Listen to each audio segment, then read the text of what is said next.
regroupant le Mali, le Niger, le Burkina Faso, la Confédération des États du Sahel, créée en 2024 sur fond de lutte contre le terrorisme et la rupture avec les partenaires traditionnels, poursuit une construction d'une nouvelle dynamique de coopération régionale.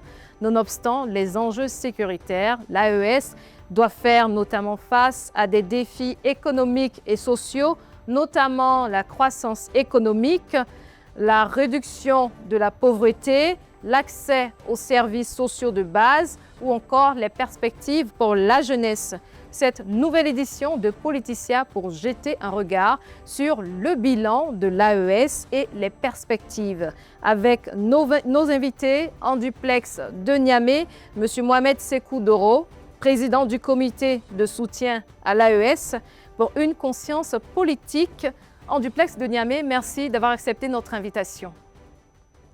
Et en studio, nous avons Maître Françoise Kodjis Ofoumou, experte en justice transitionnelle, membre du Conseil des sages de la CEDEAO. Maître, merci d'avoir accepté notre invitation. C'est moi. Nous avons également Victor Djokoyi, analyste politique. Merci d'avoir accepté notre invitation. C'est un honneur. Et Michel Betta, fondateur du quotidien Le Bélier. Merci d'avoir accepté notre invitation. C'est moi qui vous remercie. Je vous invite à suivre ce reportage de la rédaction sur le bilan des actions de l'AES et on en discute juste après. La Confédération des États du Sahel regroupe le Mali, le Burkina Faso et le Niger dans une organisation commune.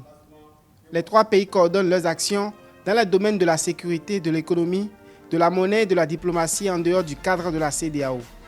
Cette orientation répond aux crises sécuritaires et aux recompositions politiques en cours dans la région. Le dispositif repose sur trois axes, la défense et la sécurité, la diplomatie et le développement, les 3D, avec une volonté de renforcer la stabilité et de soutenir la croissance à partir de dynamiques historiques et géographiques partagées. Les résultats tangibles enregistrés par la Confédération des États du Sahel depuis sa création le 6 juillet 2024 à Niamey, tant dans la lutte contre le terrorisme que dans le cadre de la coordination de l'action diplomatique que du développement harmonieux de notre espace, illustrent la pertinence des décisions prises par nos chefs d'État. Sur le plan sécuritaire, les opérations conjointes des forces maliennes, burkinabées et nigériennes sont concentrées notamment dans les régions de Mopti, Ségou et dans la zone du Liptako-Gourma. Elles visent la neutralisation des groupes armés et la reprise progressive du contrôle territorial. J'ai vu le président, il est parti sur le champ de tir. Ce n'est pas seulement le président, c'est l'ensemble des membres du CNSP. Ils font des exercices de tir pour s'apprêter, pour être prêts à tout. Et maintenant, il y a le fonds de solidarité qui est là. Et on a vu le nombre de milliards qui ont été mobilisés à travers ce fonds-là. Ce fonds-là, il est là pour financer le besoin de nos militaires en armes, en munitions. Il est là pour financer des actions de développement. Il est là aussi pour prendre en charge les orphelins et les veuves des militaires qui ont donné leur vie pour la patrie. On ne va pas les oublier. Plusieurs projets sont déjà engagés au sein de la Confédération, notamment des corridors logistiques, des zones agricoles communes et des instruments financiers partagés, mobilisant plusieurs centaines de millions d'euros. Le Sahel offre à l'Afrique cette possibilité de se sortir de tous ces défis qui se posent à nous. Le défi sécuritaire, porté avec courage par les chefs d'État de la Confédération des États du Sahel, qui font un travail énorme, dont les retombées profitent non pas seulement aux Sahéliens, mais à toute la sous-région et à toute l'Afrique. Les perspectives de la Confédération des États du Sahel se déploient à deux niveaux, interne et international. L'organisation a consolidé sa position comme un acteur autonome dans les discussions sur la sécurité, le développement et la gouvernance. Porté par le Mali, le Burkina Faso et le Niger, ce projet repose sur la construction d'un espace commun capable de définir ses propres orientations stratégiques. Les investissements annoncés sont estimés à plusieurs milliards d'euros d'ici 2030, accompagnés de projets structurants dans les secteurs sécuritaires et économiques. Défense commune, lutte contre le terrorisme, souveraineté économique. Monsieur Mohamed Doro, quel bilan tirez-vous des actions de l'AES? Je vous remercie de l'opportunité que vous nous offrez au sein de notre structure de cause ASCP comité de soutien à l'AIS de nous prononcer sur le bilan des actions de l'AIS. Disons, le 16 septembre 2023, il y a eu la création de la charte du Liptako gourmand, instituant l'Alliance des États du Sahel, qui regroupe le Niger, le Mali et le Burkina Faso. 3 pays qui ont un destin en commun. Nous disons, après la création de la charte, il y a eu la création de la Confédération des États du Sahel, ici à Niamey en juillet 2024, qui a vu la présence de nos 3 chefs d'État, à savoir le général d'armée Assimi Goïta, le capitaine Ibrahim Traoré et le général d'armée Abdraman Tiani. La Confédération des États du Sahel a été créée avec sa feuille de route et elle était sous la présidence de Assimi Goïta. Assimi Goïta, en tendant le flambeau à son jeune frère Ibrahim Traoré, a fait les réalisations suivantes. Il y a eu d'abord la création de l'hymne national. L'AIS a son logo. L'AIS a sa devise. Dieu merci. Il ne faut pas oublier aussi que l'AIS est basé sur 3 piliers. Le premier pilier, c'est celui de la défense. Ensuite, le second pilier, c'est celui de la diplomatie. Et le troisième pilier, c'est celui du développement. Quand on se focalise sur le pilier de la défense, on se rend compte évidemment qu'il y a eu la création de la force unifiée de l'AIS, avec au départ 5000 hommes qui en avril a fini par atteindre les 15 000 hommes. Cette force unifiée est en train d'enregistrer d'importants résultats sur toute l'étendue du territoire national du Niger, du Mali et du Burkina Faso. Les relations entre le Niger et l'Algérie se portent à merveille. Les relations entre le Mali et le Maroc vont bon train.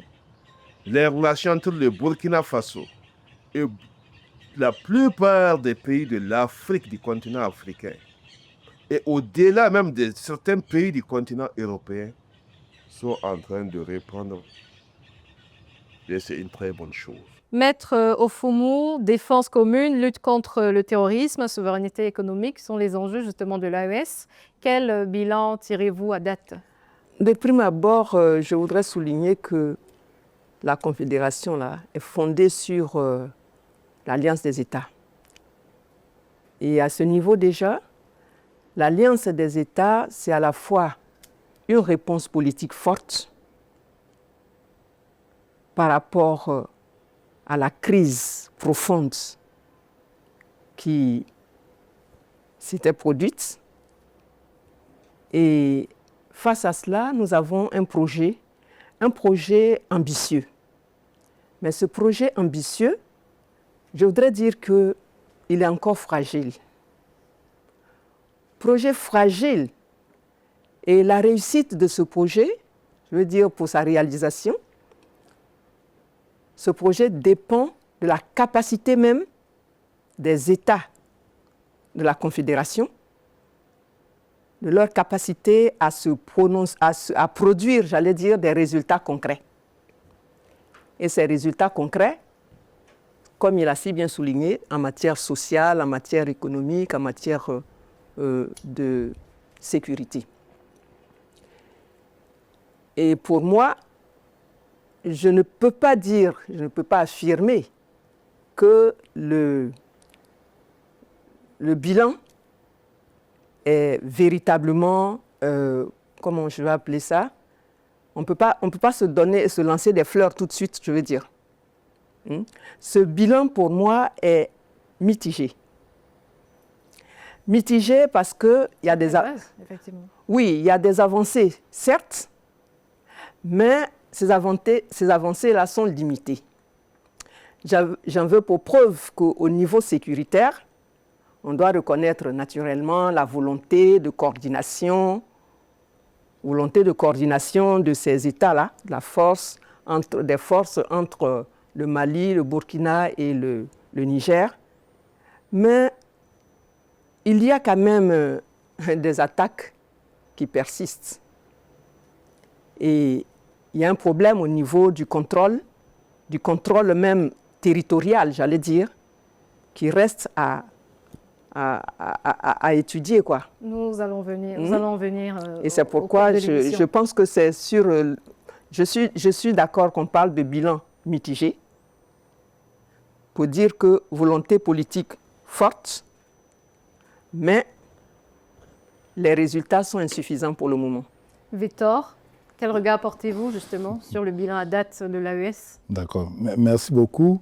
Je voudrais qu'on parte d'un principe que les différents coups de force qu'il y a eu dans ces différents pays étaient des coups de force revendicatifs dès le départ. Il y avait donc ce problème des djihadistes qui attaquaient les différentes armées et qui ont poussé donc ces jeunes gens à prendre des armes. Et la réponse que la CEDEAO a envoyée à ces États-là a transformé la vision de ces jeunes-là en une révolution. Et donc, selon eux, leurs principes, ils vivent dans une révolution, c'est-à-dire qu'ils sont complètement loin de tout ce qui est démocratique, c'est-à-dire la gestion quotidienne qu'on connaît dans nos États africains, mais ils sont donc dans une révolution. Dans une telle situation, est-ce qu'on peut se poser la question de bilan? Bon, pour l'instant, retenez que comme Maître Kogis l'a défini tout à l'heure, une fédération, c'est un groupement de pays qui se mettent ensemble de façon durable, mais qui gèrent ensemble un intérêt économique, politique, etc., etc. Et dans ce contexte-là, aujourd'hui, il faut reconnaître qu'il y a des avancées. Premièrement, ils ont une armoirie confédérale, c'est-à-dire ils ont un logo, ils ont une devise, ils ont l'hymne confédéral, etc., etc.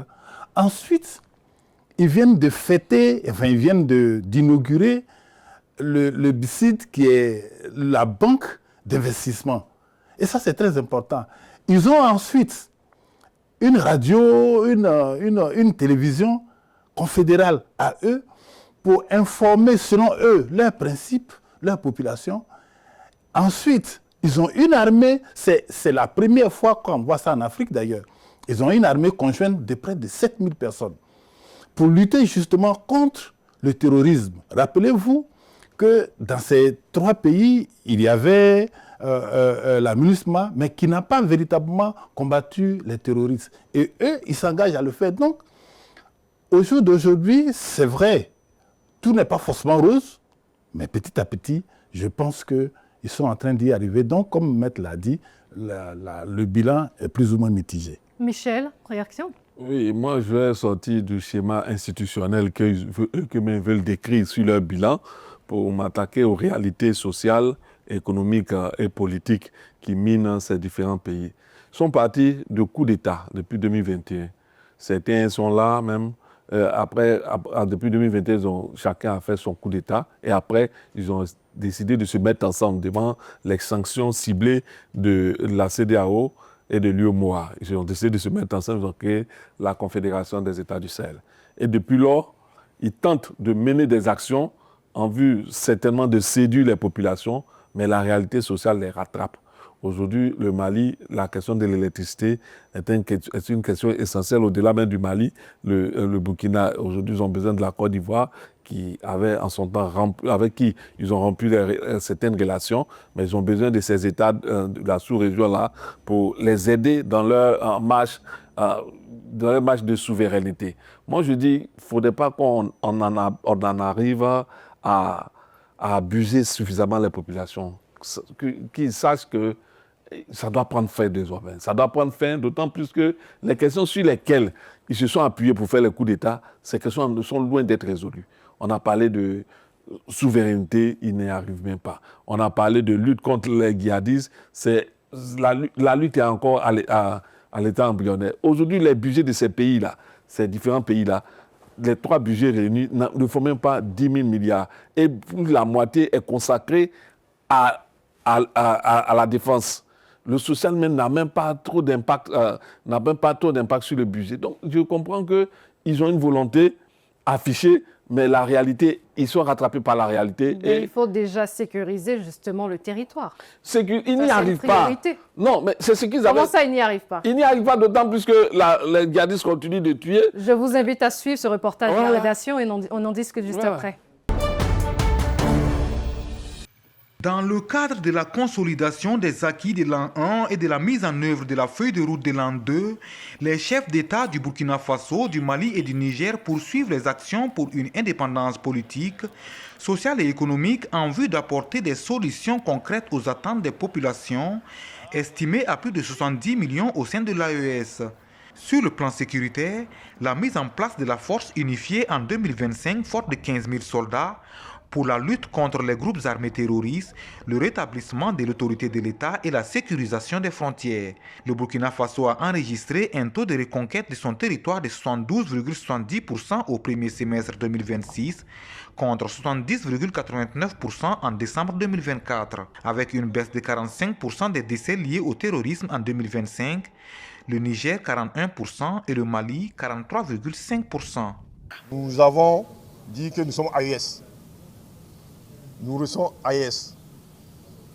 Et tous ceux qui voudront s'en prendre à l'espace AES trouveront la force unifiée en face d'eux. Je pense que le message est clair et que tout le monde a pris acte. Sur le front économique, la création de la Banque confédérale BCID AES en décembre 2025, avec un capital initial de 500 milliards de francs CFA, devrait mobiliser les ressources souveraines et financer des projets prioritaires dans les 3 États membres de l'AES.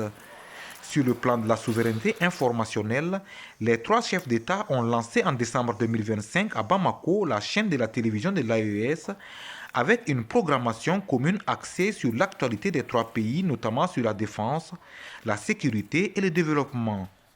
On ne peut pas parler de diplomatie aujourd'hui de l'AES sans déjà commencer par le premier acte fort qui est justement le retrait des instances de la CEDEAO, la communauté économique des États de l'Afrique de l'Ouest, malgré les multiples tractations, malgré les multiples médiations. Ce départ est aujourd'hui acté, ce départ est aujourd'hui définitif. Deuxième élément qu'il faut noter, eh bien, c'est l'harmonisation des voix dans des instances internationales telles que l'ONU, qui est notable, mais aussi de la création d'une instance commune de communication. Pour rappel, dans un contexte régional marqué par des défis sécuritaires et économiques persistants, la feuille de route de l'an 2 devra servir de cadre aux priorités communes des 3 États, notamment la libre circulation, le désenclavement et le développement d'infrastructures structurantes. Initialement prévue pour 5 000 soldats, la force unifiée de l'AES a été réévaluée à 15 000 hommes en avril 2026. Mais Victor Diokoyi, quel impact précis pourrait avoir justement cette force sur la défense, sur la lutte contre le terrorisme au sein de l'AES? D'accord. Alors, dans un premier temps, c'est la première fois qu'on va donc en Afrique de l'Ouest 3 États s'associer pour créer une armée conjointe. Simplement parce qu'aujourd'hui, ces pays-là, les 3 pays de l'AES, sont confrontés à des djihadistes qui, pour être logique, mènent une guerre asymétrique à ces pays-là. Donc c'est déjà un avantage. C'est déjà un avantage. La première chose. La deuxième chose, il faut retenir que les pays, comme mon frère Michel le disait, les djihadistes n'attaquent pas le Burkina, le Mali et le Niger parce que c'est les pays de l'AES. Mais les mêmes djihadistes attaquent aussi bien le Bénin que le Togo, mais aussi la Côte d'Ivoire. On n'a pas très longtemps qu'on a vu ça dans le nord de la Côte d'Ivoire. Donc, c'est une lutte commune qu'il faut que tous ces pays-là mènent pour essayer de venir à bout des djihadistes. Et je pense que, comme Maître Codis le disait, il y a la volonté. Il faut donc les encourager dans ce sens-là, à s'organiser, à se réarmer, mais Aujourd'hui, nos armées sont tellement faibles qu'il faut naturellement qu'ils aient la possibilité d'avoir des apports extérieurs.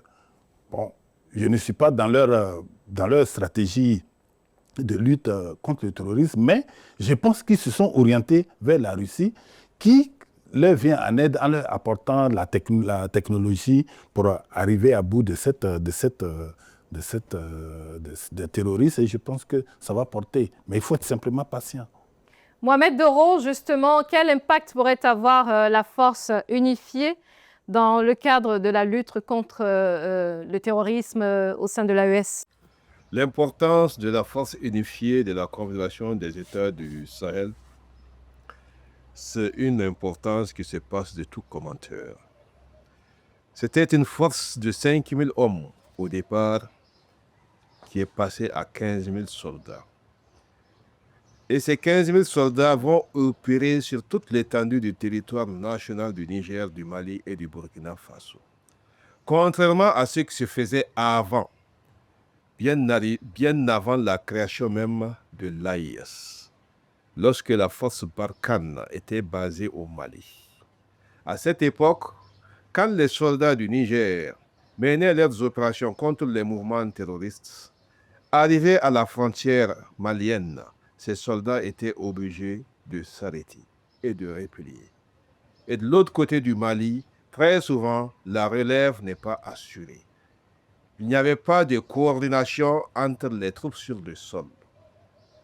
Et maintenant, avec la création de cette force unifiée de 15 000 hommes, nous avons des soldats qui arrivent à opérer sur tout le territoire de l'AIS. Quand vous prenez un pays comme le Niger, qui fait 1 267 000 km². De l'autre côté, vous avez le Mali, qui fait 1 247 000 km². De l'autre côté, vous avez le Burkina Faso. Ces trois pays-là totalisent à eux seuls presque 3 millions de kilomètres carrés. Et aujourd'hui, avec cette force unifiée, nous avons des soldats aguerris, nous avons des soldats très bien armés. Des soldats qui ne sont pas là avec des kalash qui datent des années 60-70. Des kalash qui ne percutaient même pas dans le passé.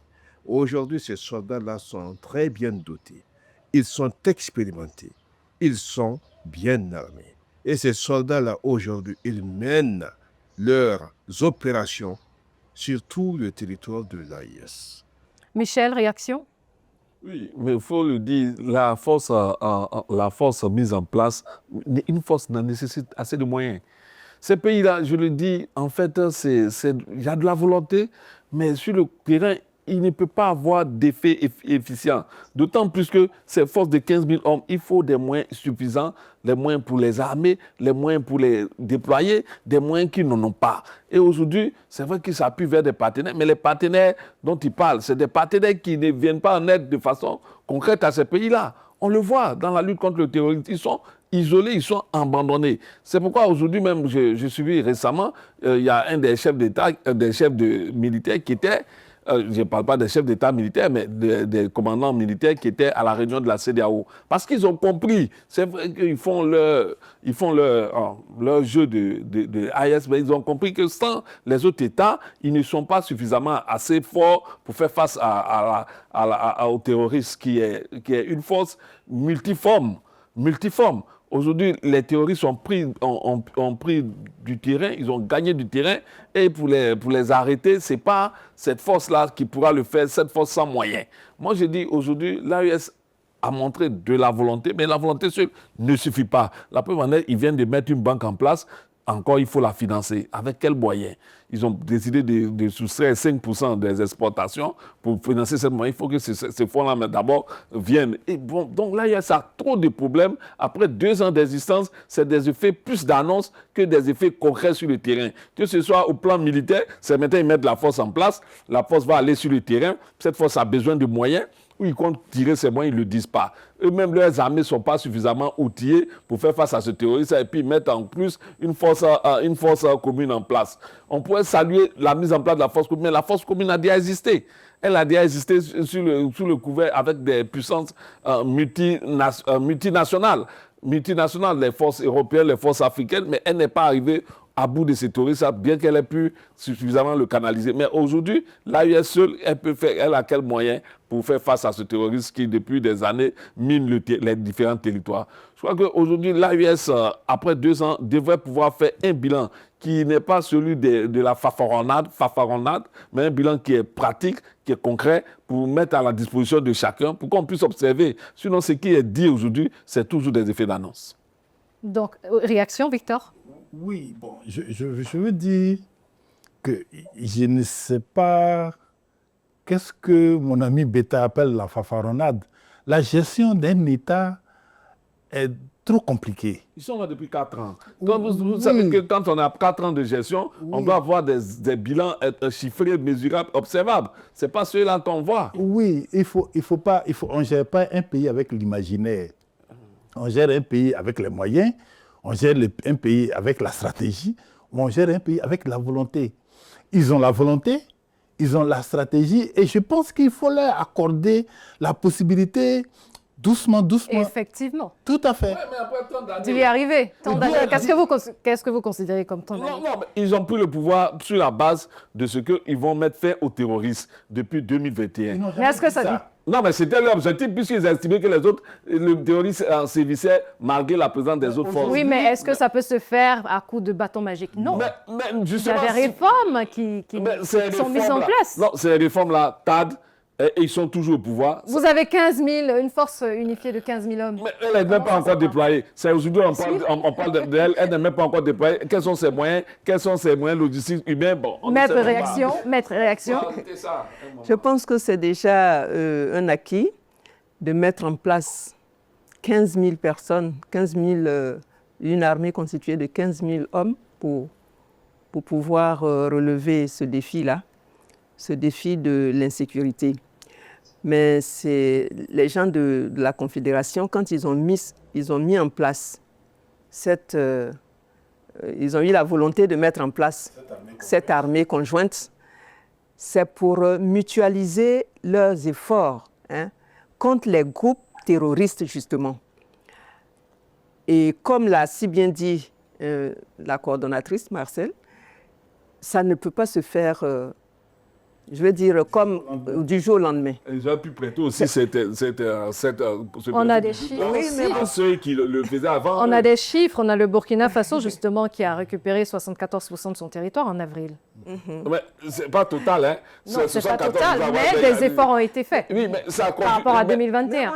Moi, je pense que les stratégies, les nouveaux partenariats stratégiques qu'ils ont mis en place doivent les aider à faire en sorte que ce groupe-là, cette confédération, puisse matérialiser, je veux dire, rendre plus concret. Ils ont de bonnes idées. Ils ont pris de belles initiatives. Maintenant, il reste la réalisation concrète. Et pour cela, il faut du temps. Il leur faut du temps encore. Merci. Je vous invite à marquer une courte pause avant d'entamer la deuxième partie de l'émission sur les partenariats et perspectives de l'AES.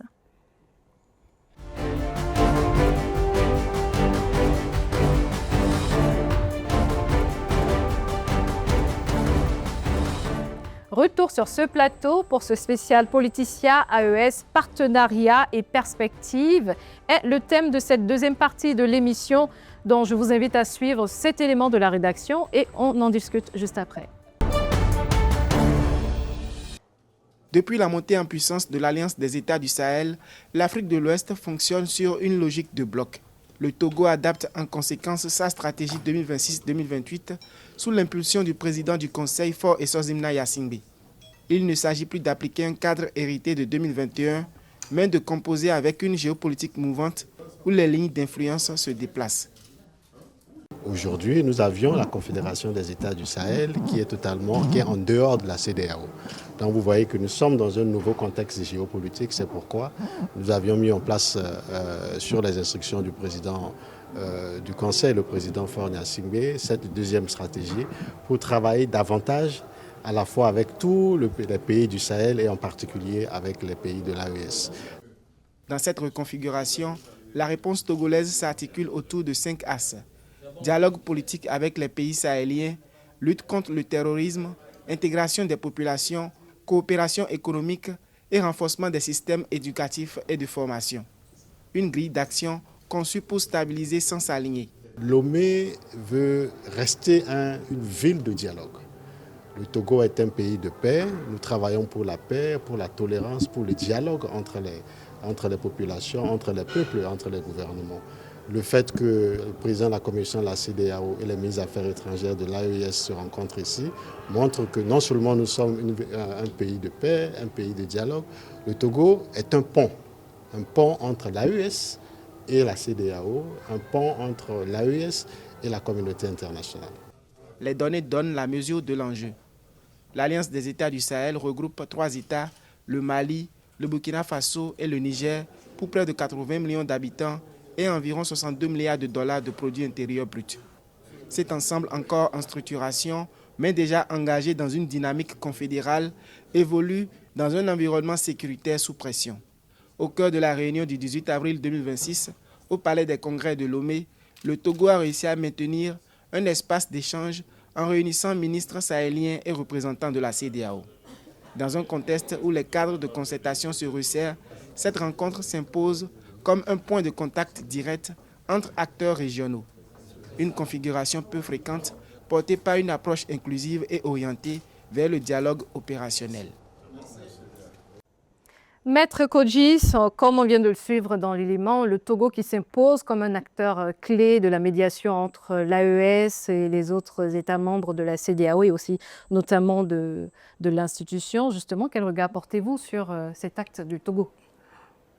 Bon, disons que le Togo a peut-être, a certainement raison de poser ce pas-là vers l'AES. Parce que dans mon entendement, je me dis que pour reconstruire cette unité régionale, on a besoin vraiment de poursuivre le dialogue. On a besoin de poser des actes concrets qui fassent qu'on puisse avoir au moins la coexistence de ces 2 États, de ces 2 blocs. Déjà, le fait que l'AES, la Confédération, soit partie de l'autre côté, en créant la rupture avec tous les partenaires traditionnels, non seulement CEDEAO, mais il y a eu aussi la réduction de leur coopération avec des États comme la France, comme l'Union européenne, etc. Et leur discours est essentiellement axé sur la dépendance, la fin de la dépendance extérieure. Donc il serait bon que pour éviter de quitter une dépendance pour tomber dans une autre dépendance, il est mieux, à mon avis, que ces États-là, ces 2 blocs-là, puissent se rapprocher davantage par le dialogue. Et on avait suggéré ça depuis fort longtemps, depuis le problème de Bazoum qui a créé cette situation-là, jusqu'à ce que, d'ailleurs, mon organisation, AID Afrique, avait fait une déclaration dessus pour demander à la CEDEAO de ne pas laisser perdurer cette situation, ce clash qui a fait que les gens de l'AES sont sortis de la CEDEAO. De sorte qu'actuellement, ils ont de nouveaux partenariats qui parle de diversification sud-sud au niveau de... Sud-sud? Oui, coopération sud-sud, d'accord. Mais il faut veiller à ce que la situation ne continue pas, ne perdure pas de cette manière-là. Merci. Victor, réaction? Oui, je voudrais aborder le problème autrement. Quand le Sénégal se décide à être le médiateur entre les pays de l'AES et le bloc de la CEDEAO, et quand tout récemment le Togo devient un pont entre le bloc de l'AES et celui de la CEDEAO, il faut comprendre que les pays de l'AES représentent un intérêt économique majeur. c'est pour cette raison que les autres États s'intéressent aux pays de l'AES. N'oubliez pas que la Guinée, n'oubliez pas que le Mali, on a le bauxite, on a l'or, etc., etc. N'oubliez pas que le Niger, on a l'uranium, etc., etc. Ces pays-là sont des pays d'intérêt. Donc, les autres pays voient en eux des partenaires économiques importants et intéressants. C'est d'ailleurs pour cette raison, parce que... Seulement ça? Non, pas seulement ça. Mais n'oubliez pas, il n'y a pas d'amis entre les États. Il n'y a pas d'amitié. Il n'y a que des intérêts. Première chose. La deuxième chose, la population de toute la zone sud, de toute la zone ouest africaine, est une population très imbriquée. De sorte que on a des ethnies qui sont partagées par des frontières. Donc on a un parent en Côte d'Ivoire ou au Mali et une autre famille se trouve de l'autre côté. Vous comprenez? Donc il y a la gestion de tout ça qui fait qu'aujourd'hui, on ne peut pas se passer de l'AES. L'AES est devenu aujourd'hui un bloc assez important économiquement, socialement, politiquement et culturellement. Donc il faut composer avec elle, avec ce bloc-là. Et c'est très important. Je crois que c'est dans ce sens-là qu'il faut donc que les autres États, mais la CEDEAO doit faire le pas réel. Je pense qu'en passant par des petits moyens, en incitant les autres pays à le faire, ce n'est pas diplomatiquement viable et solide. Il faut que la CEDEAO elle-même se décide de rencontrer les pays de l'AES et puis discuter avec elles. Parce que jusque-là, cette démarche n'a pas encore été entreprise. C'est ça que je voulais dire. Il y a eu la réunion de haut niveau au Togo. Oui. Effectivement, nous allons suivre un élément là-dessus avant de poursuivre. Alors que les tensions entre la Confédération des États du Sahel, AES, et la CEDEAO font planer le risque d'une rupture durable, le Togo se positionne comme un acteur clé de la médiation régionale.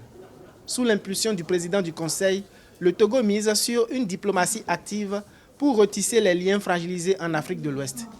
Avec le lancement de la stratégie Togo-Sahel 2026-2028, le pays dépasse la gestion de crise pour proposer une approche pragmatique centrée sur la sécurité, la logistique et le dialogue. L'ambition consiste à servir de passerelle entre souverainisme sahélien et intégration régionale dans un contexte marqué par des menaces sécuritaires communes. La position du Togo est claire. Le Togo est et sera toujours du côté des frères et sœurs des pays du Sahel. C'est notre position. Elle est assumée par le président du Conseil. Face aux tensions, les États ouest-africains maintiennent les acquis essentiels, notamment la libre circulation, le commerce et le droit d'établissement, tout en relançant le dialogue engagé en mai 2025 à Bamako. L'espace CEDEAO représente, au 29 janvier 2025, 12 pays et plus de 400 millions d'habitants, un potentiel économique majeur que les acteurs cherchent à préserver. Malgré les divergences, les pays de l'AES continuent de participer à des institutions clés comme la Banque d'investissement et de développement de la CEDEAO BIDC, illustrant une volonté de ne pas rompre totalement les liens régionaux. La CEDEAO n'est pas simplement une organisation économique. Elle est une communauté de destin partagé. Et destin partagé signifie que la souffrance des peuples du Sahel n'est pas leur souffrance seule, c'est la nôtre. Leur insécurité est notre insécurité. Leur développement est notre développement. Leur avenir est notre avenir. Nous sommes un seul peuple. Et un seul peuple doit marcher ensemble. En marge de cette dynamique, Lomé a accueilli une rencontre inédite réunissant les 3 pays de l'AES, Burkina Faso, Mali, Niger, et 15 envoyés spéciaux internationaux, ainsi que des organisations internationales. Ce format élargi marque un succès diplomatique pour le Togo, qui parvient à instaurer un cadre d'échange direct entre acteurs régionaux et partenaires internationaux. Les discussions ont porté sur la lutte contre le terrorisme et la nécessité de traduire les engagements en actions concrètes en s'appuyant sur l'unité stratégique de l'AES. C'est un succès indéniable pour le Togo, le fait d'avoir mis en face à face, ou ensemble on va dire 15 délégués envoyés spéciaux, sans compter maintenant les organisations internationales et les pays de l'AES. Que ce soit sur la sécurité comme sur le développement, il faudra que nous arrivions à trouver des réponses endogènes. Dans le cadre de la Confédération des États du Sahel, c'est aujourd'hui une de nos options. Pour la sécurité, nous comptons sur nos propres ressources. À noter que l'AES a renforcé sa souveraineté sécuritaire, politique et économique.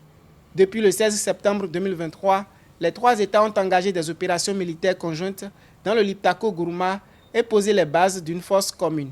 La rupture politique s'est matérialisée avec le retrait de la CEDEAO et la création de la Confédération en juillet 2024, suivie en décembre 2025 par la mise en place de la Banque confédérale pour l'investissement et le développement, dotée de 500 milliards de francs CFA et basée à Bamako.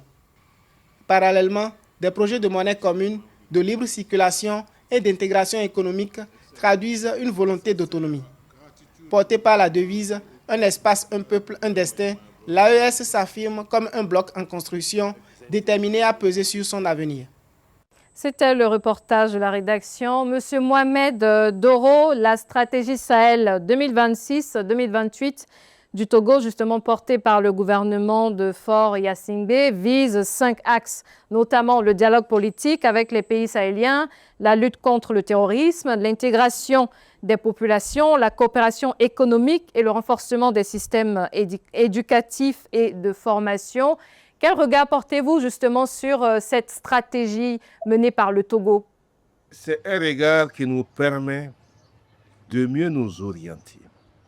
Parce que les autorités du Togo sont en train de créer les conditions pour que les pays de l'AIS, avec les pays de la CEDEAO, nous puissions ensemble travailler en partenariat. Et au-delà, que nous puissions nous entendre avec la plupart des pays qui ont jusqu'à présent ont été réticents dans la reconnaissance des pays de l'AIS. Aujourd'hui, Dieu merci, la situation est en train de se normaliser dans tous les pays de l'AIS et au-delà. Aujourd'hui, il faut le dire, avec la création du passeport biométrique, le passeport de l'AIS, avec la création de la carte d'identité, la carte biométrique de l'AIS, nous ne pouvons que vraiment espérer. Aujourd'hui, toutes les conditions sont en train de se réunir pour développer un partenariat sincère, gagnant-gagnant, avec les autres pays, pas seulement en Afrique, mais au-delà du continent africain. Michel Betta, ce dialogue marque-t-il une nouvelle étape dans les relations entre l'AES et la CEDEAO, selon vous? Oui, il faut le dire, ce dialogue-là se déroule dans un environnement déjà très tendu.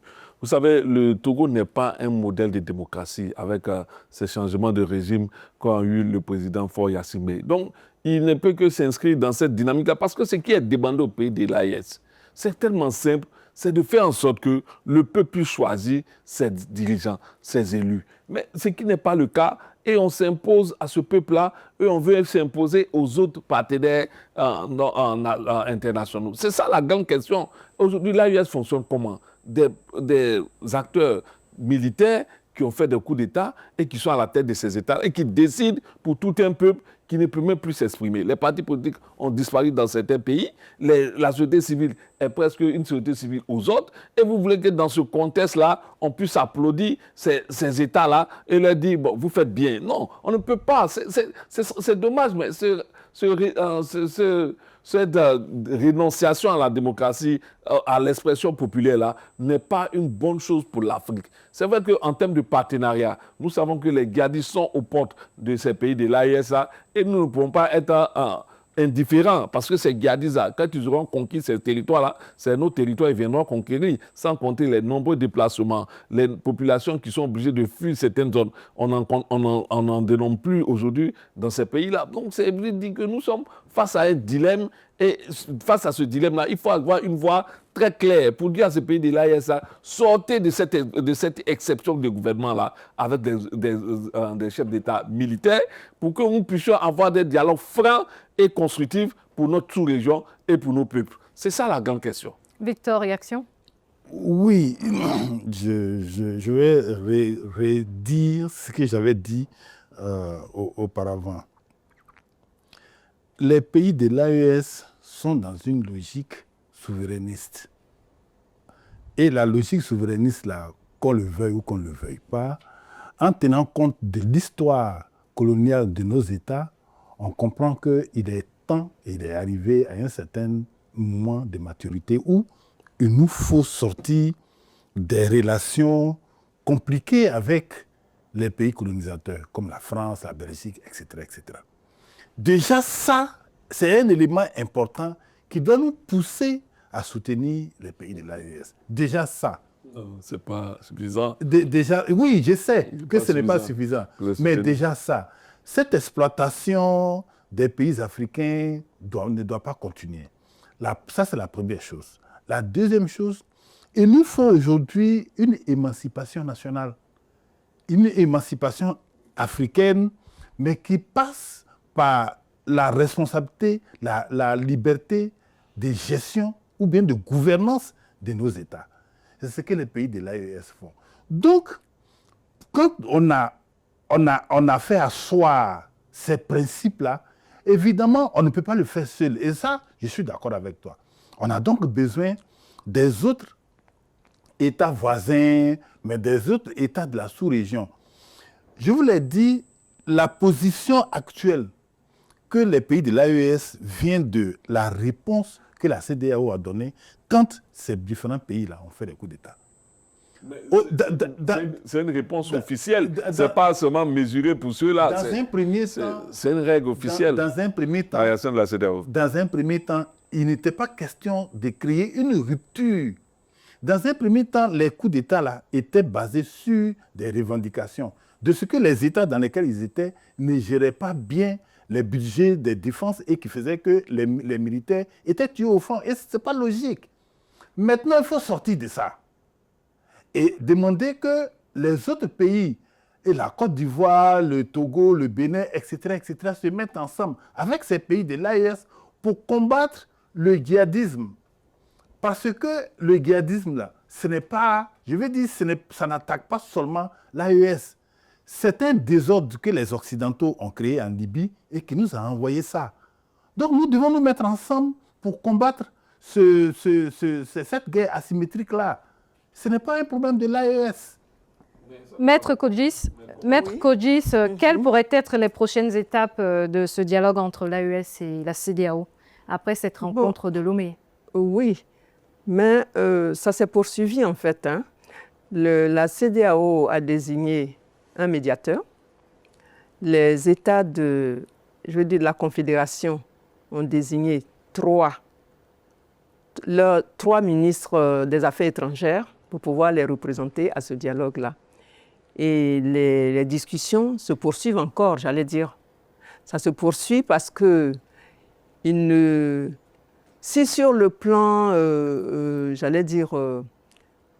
plan social, économique, la Confédération évolue parce qu'en matière sociale, on sait qu'ils ont posé des actes très importants qui ont eu des impacts sur les populations. Il y a eu, par exemple, au Burkina, vous allez constater qu'au Burkina, il y a même des coopératives qui se déplacent pour aller dire merci au chef de l'État qui a soutenu. Qui a soutenu on reconnaît ce discours. Ensuite, vous avez les états généraux de la femme, de l'enfant et de la famille qui se sont tenus. Les rapports ont été remis aux autorités. Donc, sur le plan social, il n'y a pas de problème. On peut dire que tout va comme il se doit. Mais le problème, c'est l'isolement diplomatique qui suit cette histoire de séparation. Les États de la Confédération sont comme des États enclavés, en quelque sorte. De sorte que pour avoir accès à la situation, aux facilités économiques au niveau de la CEDEAO, ce n'est pas possible. Et d'autre part, vous avez la séparation, je veux dire, n'est que politique en fait, puisque la population continue de circuler comme il se doit. Vous avez, on n'a pas imposé des visas à des personnes, bien que le Niger ait évolué dans certaines circonstances. Ils ont même créé la carte d'identité biométrique, le passeport récemment. Biométrique, etc. Tout ça, ça va. Mais au niveau politique, et c'est ce niveau politique seul qui crée le point d'achoppement des discussions. Et pourquoi? Parce que moi, je pense que la CEDEAO a raison de rester sur ses principes. Sur ses principes, c'est-à-dire comment accéder au pouvoir, comment mener la gouvernance. Ça, c'est clair. Et donc, s'il y avait un rapprochement sous condition, un rapprochement des populations sous condition, il va falloir mettre sur la table de la discussion ces questions de gouvernance, ces questions de démocratie, etc. Sinon, les discussions sont à ce niveau-là. Où ça chauffe, c'est là. Victor, justement, quelle perspective pour la stabilité et la sécurité dans l'espace AES dans les 5 prochaines années? Oui, la stabilité dans les 5 prochaines années commence et passe, de mon point de vue, par la CEDEAO de reconnaître qu'elle a eu une mauvaise stratégie vis-à-vis des pays de l'AES. C'est vrai que, comme Maître Koudis le dit, la CEDEAO défend des principes de démocratie, mais je me souviens encore qu'au cours d'une réunion, ils ont décidé qu'ils allaient bombarder le Niger si le Niger ne libère pas le président sortant. C'est quelle diplomatie ça? C'est quelle politique qui peut permettre à une sous-région d'attaquer un pays parce qu'un seul président, un individu est complètement, comment on dit ça, est en prison?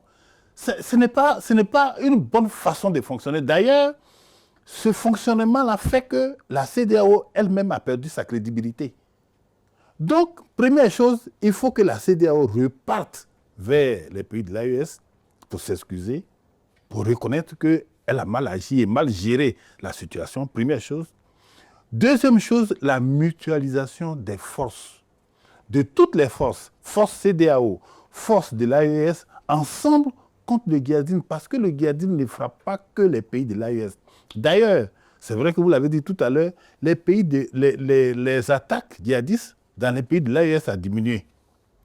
Et ça a pris de la proportion, comme au Togo, comme au Bénin, etc., etc. Donc, il faut une mutualisation des forces contre le djihadisme, parce que le djihadisme, c'est un mal de toute l'Afrique. Maître, vous voulez réagir? Bon, je ne dirais pas que, avec une lecture radicale, on dit souvent que la CEDEAO a perdu sa crédibilité. Mais je dis, ce n'est pas exactement ça.